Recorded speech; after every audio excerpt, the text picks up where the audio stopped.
sistem pencernaan pada mulut, yaitu ada dua, parotitis dan seroftalmia. Parotitis merupakan infeksi pada kelenjar parotitis. Penyebabnya virus paramyxovirus yang menyerang kelenjar air ludah di bagian bawah telinga. Akibatnya, kelenjar air ludah menjadi bengkak atau membesar. Penyembuhan penyakit ini bisa dilakukan dengan cara harus banyak istirahat dan makan makanan yang tidak asam. Dapat digunakan obat pereda panas juga dan nyeri, misalnya paracetamol. Yang kedua yaitu seroftalmia, gangguan produksi air liur yang sedikit sehingga menyebabkan mulut kering dan membuat makanan kurang tercerna dengan baik. Penyebabnya gangguan pada pusat ludah, syaraf pembawa rangsang ludah, atau perubahan komposisi elektrolit ludah. Penyembuhannya, penyakit ini dapat disembuhkan dengan banyak makan yang asam dan banyak minum. Jika tetap tidak sembuh, dilakukan dengan operasi. Gangguan sistem pencernaan yang kedua yaitu penyakit pada esofagus. Penyakit pada esofagus dibagi menjadi 4. Yang pertama yaitu akalasia, merupakan penyakit ketidakmampuan untuk menyalurkan makanan pada kerongkongan karena peristaltik yang lemah dan tidak teratur. Penyebabnya kegagalan sfinkter esofagus bawah untuk berelaksi secara sempurna sewaktu menelan. Akibatnya, makanan dan cairan tertimbun dalam esofagus bagian bawah. Penyakit yang kedua yaitu esofagitis, keadaan di mana mukosa esofagus mengalami peradangan, dapat terjadi secara akut atau kronik. Penyebabnya reflux gastroesophageal atau keadaan yang ditandai dengan mengalir kembalinya asam lambung dari lambung ke esofagus.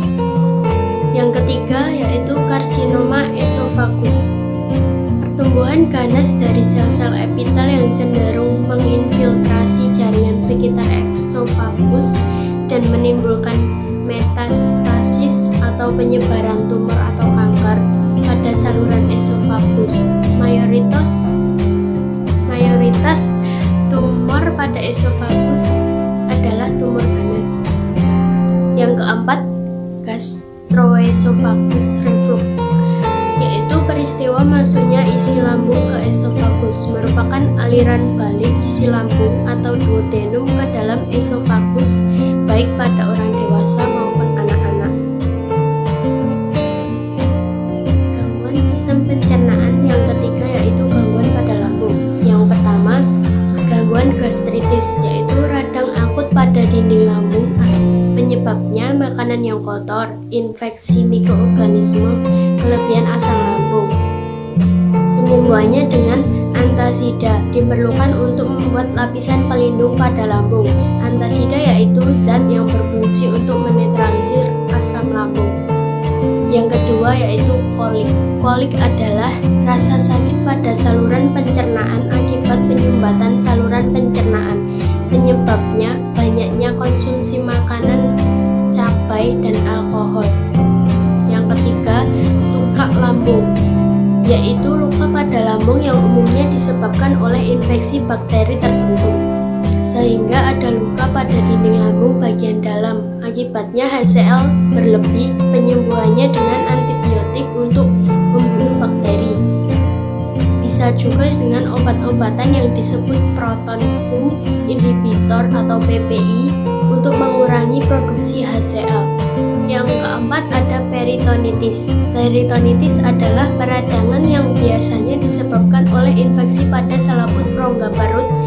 Peradangan ini merupakan komplikasi berbahaya yang sering terjadi akibat penyebaran infeksi dari organ-organ abdomen, misalnya appendicitis, salpingitis, atau peradangan pada saluran tuba Fallopi, perforasi lupus gastroduodenal atau pecahnya luka pada dinding lambung, ruptura atau robeknya saluran cerna, komplikasi pasca operasi, iritasi kimiawi atau dari luka tembus abdomen. Penyembuhannya memasukkan balon kateter melalui mulut ke dalam kerongkongan dan mengembangkan balon tersebut untuk menekan daerah yang berdarah.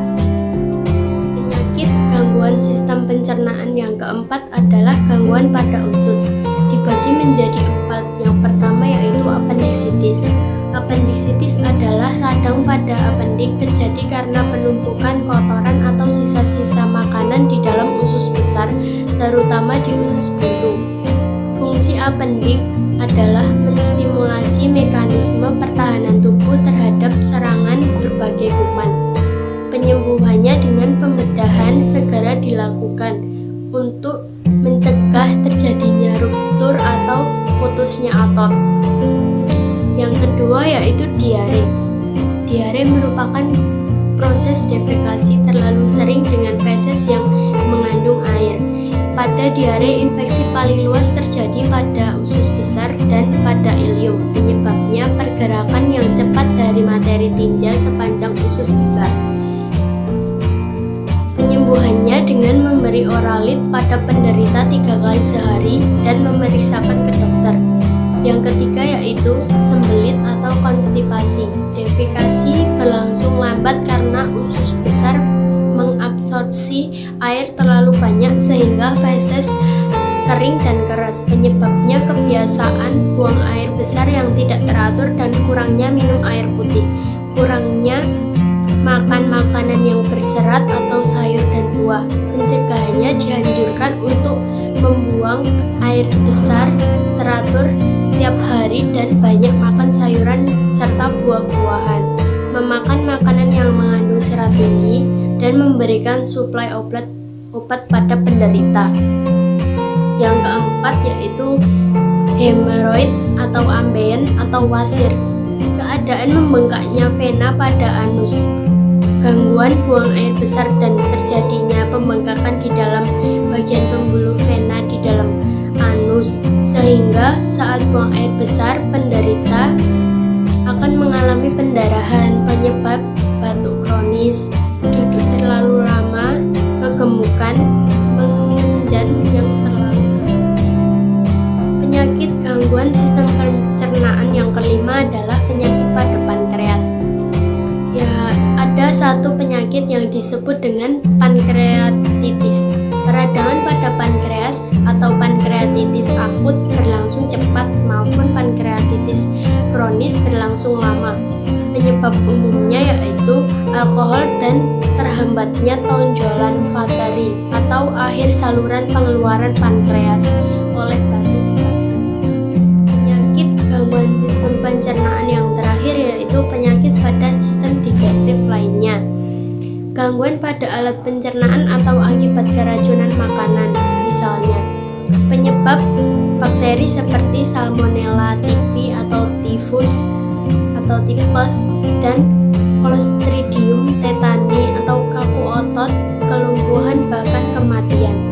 Bakteri Clostridium umumnya terdapat pada makanan kaleng yang kadaluarsa. Sekian penjelasan dari saya. Bila ada kurangnya mohon maaf yang sebesar-besarnya. Wassalamualaikum warahmatullahi wabarakatuh.